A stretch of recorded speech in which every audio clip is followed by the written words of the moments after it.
Bitcoin தொடர்ந்து down ஆகிட்டே இருக்கு. ஏகப்பட்ட பேர் பேனிக் ஆகி பிட்காயின் புரன் முடிஞ்சிருச்சா, ஆல்காயின்ஸ் பம்ப் ஆகாதா அப்படிங்கிற மாதிரி கேட்குறீங்க. நான் இந்த வீடியோ டேட்டாஸ் நிறையா கொடுத்துருக்கேன். இதை வச்சுக்கிட்டு நீங்களே வந்து இந்த முடிவு எடுத்துக்கோங்க. ஏன் இன்னைக்கு பிட்காயின் இந்த அளவுக்கு பேனிக் சேல் ஆகிட்டு இருக்குன்னா, முக்கியமான காரணம் வந்து அமெரிக்காவோட கோர்ட்டு வந்து சில்க் ரோட்லேருந்து சீஸ் பண்ண 6.5 பில்லியன் ஒர்த் ஆஃப் பிட்காயின்ஸை வந்து நீங்கள் வந்து செல் பண்ணிக்கலாங்கிற மாதிரி ஒரு தீர்ப்பு வழங்கியிருக்காங்க. இது வந்து கொஞ்சம் வருஷத்துக்கு முன்னாடி வந்து சில்க் ரோட்டில் வந்து இந்த டார்க் வெப்பில் வந்து பிட்காயின்ஸை பை பண்ணுறது அப்படிங்கிற மாதிரி யூஸ் பண்ணிட்டு இருந்தாங்க போல, அதை சீஸ் பண்ணி வச்சிருக்காங்க. இதுக்கான கேஸ் வந்து போயிருக்கு. ஓகேங்களா. இப்போ வந்து அமெரிக்காவோட கோர்ட்டு வந்து கிட்டத்தட்ட வந்து ஒரு 69,000 பிட்காயினை வந்து நீங்கள் செல் பண்ணிக்கலாம். அதோட ஒர்த்துங்கிறது வந்து 6.5 பில்லியன். இது வந்து மார்க்கெட்னால இந்த அளவுக்கு டவுன் ஆகுமா முக்கியமாக கேட்டினா வந்து இந்த நியூஸை வச்சுக்கிட்டு மீடியாஸ் வந்து பேனிக் பை பண்ண வைக்கிறாங்க, பேனிக் செல் பண்ண வைக்கிறாங்க. இது முக்கியமான காரணம். இது யார் பண்ணுறான்னு கேட்டால் வந்து வேல்ஸ் பண்ணுறாங்க. இன்னைக்கு வந்து தமிழ் கிரிப்டோ டெக்கர் ட்விட்டர் பேஜில் வந்து ஒரு ஒரு போஸ்ட் ஒன்று போட்டிருப்பேன். லாஸ்ட் 24 ஹவர்ஸில் வந்து 500 மில்லியன் வந்து மார்க்கெட்லேருந்து வெளியே போயிருச்சு. அதே நேரத்தில் பிளாக் ராக் இருக்கான்ல, அவன் வந்து கிட்டத்தட்ட வந்து 596 மில்லியன் ஒர்த் ஆஃப் பிட்காயின்ஸ் வந்து பை பண்ணியிருக்கான். அப்போ நீங்கள் வச்சு பாருங்க. அது மட்டும் இல்லாமல் இவங்க விற்க போகிறாங்களே 69,000. ஸோ இந்த பிட்காயின் 6.5 பில்லியன் இருக்குல்ல, அது டோட்டல் மார்க்கெட் கேப்பில் வெறும் 0.3% தான். அது மட்டும் இல்லாமல் இந்த 6.5 பில்லியனுங்கிறது வந்து நியர் ப்ரோட்டோக்கால்ங்கிற ஒரு காயினோட மார்க்கெட் கேப் தான். இதை வச்சுக்கிட்டு வேல்ஸ் வந்து மேனிப்புலேட் பண்ணுறாங்க, லிக்விடேட் பண்ணுறாங்க, உங்களை வந்து பேனிக் செல் பண்ண வைக்கிறாங்க. இதுதான் முக்கியமான காரணம். அண்டு வந்து பிளாக் ராக் வந்து இந்த மாதிரி வந்து இந்த பிட்காயினை வித்துட்டு அதே நேரத்தில் ஆல்காயின்ஸ்லையும் இன்வெஸ்ட் பண்ணுறதா ஒரு சில ரூமர்ஸ் வந்து இன்னைக்கு பரவிட்டு இருக்கு. ஓகேங்களா. ஸோ அதையும் செக் பண்ணி பாருங்க. ஓகேப்பா, இது ஓகே. இனிமேல் பிட்காயின் வந்து பெரிய அளவில் போகுமா அப்படின்னு வேற என்ன டேட்டா இருக்கு அப்படின்னு கேட்டினா, இன்னொரு டேட்டா ஒன்று இருக்கு. இதுக்கு முக்கியமாக பார்க்க வேண்டியது வந்து என்ன கண்ட்ரிஸ் வந்து எவ்வளோ பிட்காயின் ஹோல்ட் பண்ணுறாங்கிறத பார்க்கணும். அதில் ஃபர்ஸ்ட் இருக்கிறது வந்து அமெரிக்கா இருக்குது, ரெண்டாவது சைனா இருக்குது, மூணாவது வந்து யூகே இருக்குது. ஓகேங்களா. இதில் பார்த்தீங்கன்னா அமெரிக்காவோட ஹோல்டிங்ஸில் வந்து 2,15,000 பிட்காயினை ஹோல்ட் பண்ணிட்டாங்க. சைனா வந்து கிட்டத்தட்ட வந்து 1,90,000 வரைக்கும் பிட்காயின் ஹோல்ட் பண்ணுறாங்க. இவங்க யாருமே பிட்காயின்ஸை செல் பண்ணல. ஒரு 4 மாதத்துக்கு முன்னாடி வந்து ஜெர்மனி வந்து நான் பிட்காயின்லாம் விற்க போகிறாங்கிற மாதிரி ஒரு பேனிக் பண்ணான்ல, அப்போ கூட பாருங்க இன்னமும் ஜெர்மனி வந்து 50,000 பிட்காயினை வந்து ஹோல்ட் பண்ணியிருக்கான். அதே நேரத்தில் வந்து ஜூன் ஜூலையில் வந்து ஜெர்மனி வித்தப்ப பிட்காயினோட பிரைஸுங்கிறது $53,000. அன்னைக்கும் இதே பேனிக் பண்ணாங்க. பிட்காயின் 30,000 போகுது, 35,000 போகுதுங்கிற மாதிரி பேனிக் பண்ணாங்க. ஆனால் என்னாச்சு, 53,000 வந்து கிட்டத்தட்ட வந்து 1,08,000 வரைக்கும் போச்சு. இப்பயும் அதே பேனிக் தான் பண்ண பார்க்குறாங்க. ஆனால் இதை நம்ம பார்க்க வேண்டியது வந்து யுஎஸ் கவர்மெண்ட் வந்து எல்லா கிட்டத்தட்ட 2,10,000 பிட்காயினுமே அவங்க விற்கல. இது ஏன்னு நான் சொல்கிறேன்னா, இதில் முக்கியமாக பார்க்க வேண்டியது என்னன்னு கேட்டால் வந்து 2 விஷயத்தை நம்ம முக்கியமாக பார்க்கணும். அதில் ஃபர்ஸ்ட் விஷயம் என்னன்னு கேட்டால் வந்து அமெரிக்காவோட கோல்டு ரிசர்வ் அண்டு அவங்க கொண்டு வந்த ஒரு பில்லு. ட்ரம்ப் கவர்மெண்ட்ல இருக்கிற செனட்டர் லூமிஸுங்கிறவங்க ஒரு பில்லு கொண்டு வந்துருவாங்க. அது என்ன பில்லுன்னு கேட்டால் வந்து பிட்காயினோட ஸ்ட்ராட்டஜிக் ரிசர்வாக வந்து பிட்காயின் ரிசர்வாக கொண்டு வரணுங்கிற மாதிரி ஒரு பில்லு அவங்க கொண்டு வந்துருவாங்க. ஓகேங்களா. கோல்டுக்கு ஈக்குவலாக அதையும் கொண்டு வருங்கிற மாதிரி ஒரு பில்லு. இதை வந்து ட்ரம்ப் இதை சப்போர்ட் பண்ணுறாரு. ஓகேங்களா. இதில் முக்கியமாக பார்க்க வேண்டியது என்னன்னு கேட்டால் வந்து இந்த டேட்டாவை முக்கியமாக பாருங்க. கிட்டத்தட்ட ஒரு அடுத்த 5 வருஷத்துக்கு வந்து நாங்கள் வந்து வருஷம் வருஷம் வந்து நாங்கள் 2 லட்சம் பிட்காயின் நாங்கள் பை பண்ணுவோங்கிற மாதிரி இந்த பில்லை வந்து அவங்க கொண்டு வந்துடுறாங்க.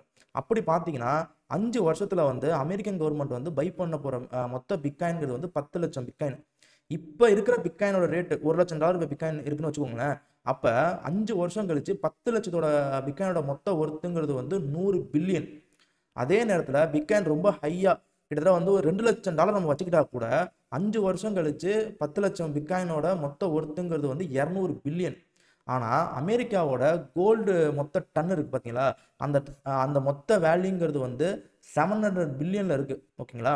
அப்போ நான் கணக்கு வச்சுக்கிட்டா கிட்டத்தட்ட வந்து 5 வருஷம் கழிச்சு அதிகபட்சமாக பிட்காயின் $2,00,000 இருந்தால் கூட நீங்கள் கோல்டை கம்பேர் பண்ணீங்கன்னா கிட்டத்தட்ட 3ல் 1 பங்கு தான் அவங்க வந்து பிட்காயினை வந்து அவங்க வந்து பை பண்ணியிருப்பாங்க.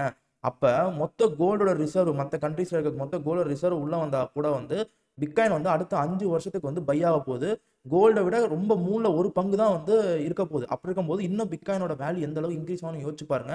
அந்த அப்போ கோல்டோட ரிசர்வ் ஓவராலாக வந்து மார்க்கெட்டில் எல்லாரும் உள்ளே வந்தாங்கன்னா இங்கேருந்து பிட்காயின் வந்து எந்த அளவுக்கு போகுங்கிறத நீங்கள் யோசிச்சு பாருங்க. நான் அதை தான் திருப்பி திருப்பி சொல்கிறேன். பிட்காயின் வந்து நீங்கள் பேனிக் சேல் பண்ண வேண்டிய நேரம் கிடையாது. ஏன்னா அமெரிக்கன் கவர்மெண்ட் பை பண்ண போகுது. மற்ற எல்லா கவர்மெண்ட்டும் அமெரிக்கா கொண்டு வந்துச்சுன்னா அதுக்கு ஈர்ப்பை கொண்டு வந்துருவான். அடுத்து எல்லாருமே கொண்டு வந்துருவான். சைனா விற்கல. அப்போ கவர்மெண்ட்டே ஒரு விஷயத்தை வாங்கும்போது இப்போ நான் பிட்காயினை விற்க போகிறேன், மார்க்கெட் வந்து நான் வெளியே போக போகிறேங்கிறது வந்து அது வந்து உங்கள் இஷ்டம். ஓகேங்களா. வெளியே போனால் வெளியே போய்க்கோங்க. அது வந்து உங்கள் லாஸ். அது அவ்வளோதான் என்னால் சொல்ல முடியும். இதுதான் வந்து 2வது டேட்டா. 3வது முக்கியமான டேட்டா ஒன்று இருக்குது. அது என்னன்னு கேட்டிங்கன்னா வந்து M2 சப்ளை. இந்த சப்ளை பார்த்தீங்கன்னா இந்த சார்ட்டை பாருங்க. இன்னும் M2 சப்ளை பம்பே ஆகல. இது ஏன் பம்ப் ஆகல அப்படின்னு கேட்டிங்கன்னா வந்து அதுக்கு முக்கியமான காரணம் வந்து ஃபெட் இருக்குல்ல. ஃபெட் வந்து இப்போ வரைக்கும் வந்து எக்கனாமி வந்து டைட்டன் பண்ணிட்டு தான் இருக்காங்களே தவிர இன்னும் மணியை பிரிண்ட் பண்ணி குவான்டிடேட்டிவ் ஈஸிங்கை வந்து இன்னும் ஸ்டார்ட் பண்ண ஆரம்பிக்கல. மணியை பிரிண்ட் பண்ணி அவங்க பாண்டையோ இல்லை ஒரு சில செக்யூரிட்டிஸையும் அவங்க வந்து பை பண்ண ஸ்டார்ட் பண்ணல. இதனால இன்னும் இன்னும் வந்து மணி சப்ளை M2 சப்ளை இருக்குல்ல, money supply global money supply அது இன்னும் இன்க்ரீஸே ஆகலை. அப்போ இன்னும் குளோபல் மணி சப்ளை இன்க்ரீஸ் ஆகலை. ஃபெட் இப்போ வந்து ஹையாக டைட்டன் பண்ணி வச்ச மானிட்டரி பாலிசியாக அவங்க வந்து இன்னும் லூஸ் பண்ண ஆரம்பிக்கல. இவ்வளோ தூரத்தில் டாப்பில் பிட்காயின் வச்சுக்கிட்டு இவ்வளோ இது இனிமேல் தான் ஆக போகுது. ஓகேங்களா, இனிமேல் தான் வந்து மணி சப்ளை உள்ள வர போகுது. இனிமேல் தான் அமெரிக்கன் கவர்மெண்ட் வந்து பிட்காயின் பை பண்ண போகிறான். இனிமேல் தான் ஃபெட் இருக்குல்ல, ஃபெட் வந்து அவங்களோட குவான்டிடேட்டிவ் ஈஸினிங் இனிமேல் தான் மானிட்டரி பாலிசி வந்து ரொம்ப மணியை பிரிண்ட் பண்ணி லோ பண்ண போகிறாங்க. இனிமேல் தான் இந்த விஷயங்கள்லாம் ஆக போகுது. அப்படி இருக்கிற டைமில் இனிமேல் எல்லா விஷயங்களும் ஆக போகிற டைமில் வந்து நான் ஏன் பிட்காயினை வந்து செல் பண்ணணும், ஆல் காயின்ஸை விட்டு நான் ஏன் வெளியே வரணும், நான் ஏன் பேனிக் செல் பண்ணணும், அதை வந்து நீங்களே கேட்டுக்கோங்க. ஓகேங்களா, இன்னொரு முக்கியமான விஷயம் வந்து இந்த சைக்காலஜிக்கல் சார்ட்டை பாருங்கள். இந்த சார்ட்டை பார்த்தீங்கன்னா இதில் உங்களுக்கு தெளிவாக தெரிஞ்சிடும். இப்போ நம்ம இருக்க போகிறது என்னன்னு சொல்லி நான் வந்து என்னோட டெலிகிராமில் வந்து ஒரு போஸ்ட் போட்டேன். அதில் ஏகப்பட்ட பேர் ஆப்டிமிசம் சொல்லியிருந்தீங்க. பட் நான் தெளிவாக சொல்கிறேன், நம்ம வந்து இந்த 3 ஸ்டேஜஸ்லையும் நம்ம வந்து சென்டரில் இருக்கும். Optimism, hope, disbelief. இந்த 3த்துக்கும் சென்டரில் தான் நம்ம இருக்கோம்.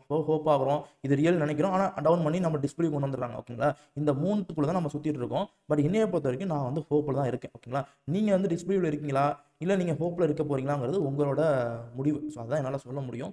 இதுதான் வந்து என்னோட முழு டேட்டாக்காக நான் உங்கள்கிட்ட கொடுத்துட்டேன். பிட்காயின் எதனால் பம்ப் ஆக போகுது எல்லாத்தையும் டேட்டாக்காக நான் கொடுத்துட்டேன். இப்போ நம்ம டெக்னிக்கலாக என்ன அதுன்னு பார்க்கலாமே. ஸோ நேற்றே வந்து இதை பற்றி நான் பேசிட்டேன். எவ்வளோ கிரிஞ்ச் பண்ண முடியுமோ அவ்வளோ கிரிஞ்ச் பண்ணிட்டேன், போட்டு அடிச்சாச்சு. இதுதான் இன்றைக்கி நம்ம பேசிக்கலாம் நம்ம. ஓகே, இப்போதைக்கு பார்த்தீங்கன்னா வந்து இந்த 100 டேல வந்து ஒரு சப்போர்ட் எடுத்துகிட்டு இருக்கு. போன வாட்டி லைட்டாக அந்த மாதிரி லோ வந்திருக்கு. ஓகேங்களா, 92 இந்த ரேஞ்ச் வரைக்கும் லோ வந்திருக்கு. விக்கு கூட கொடுத்துருக்கு பாருங்க. இங்கே ஏதோ 91.7 வரைக்கும் ஒரு விக்கு வந்திருக்கு.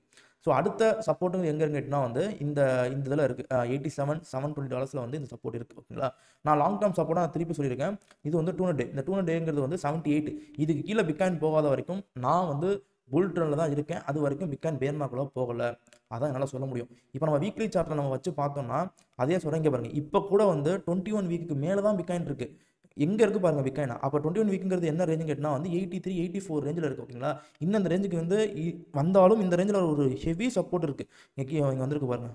ஆகஸ்ட் மாதம் நல்ல ஒரு சப்போர்ட் எடுத்துகிட்டு அடுத்த கீழே வந்து 50 வீக்கில் வந்து ஒரு சப்போர்ட், 100 வீக்கில் வந்து சப்போர்ட் எடுத்துகிட்டு அப்படியே பம்ப். இன்னும் இந்த அளவு கூட வரல. அப்படியே வந்தாலும் 84ல் ஹியூஜ் சப்போர்ட் இருக்குது. ஸோ பேனிக் செல் பண்ணாதீங்க. இது ஆப்பர்ச்சுனிட்டி. இந்த ஆப்பர்ச்சுனிட்டி மிஸ் பண்ணிட்டீங்கன்னா உங்களால் ஒன்றுமே பண்ண முடியாது. என்னோட டெலிகிராம், ட்விட்டரில் வந்து நான் தொடர்ந்து அப்டேட் காலையிலேருந்து நான் கொடுத்துக்கிட்டே இருந்தேன். ஃபஸ்ட்டு அதை ஃபாலோ பண்ணால் கீழே அதுக்கான லிங்க் கொடுத்துருக்கேன். அதை மட்டும் ஃபாலோ பண்ணிக்கோங்க. இந்த வீடியோ பிடிச்சா லைக் பண்ணுங்கள். முக்கியமாக எல்லாத்துக்கும் ஷேர் பண்ணுங்கள். பாய்.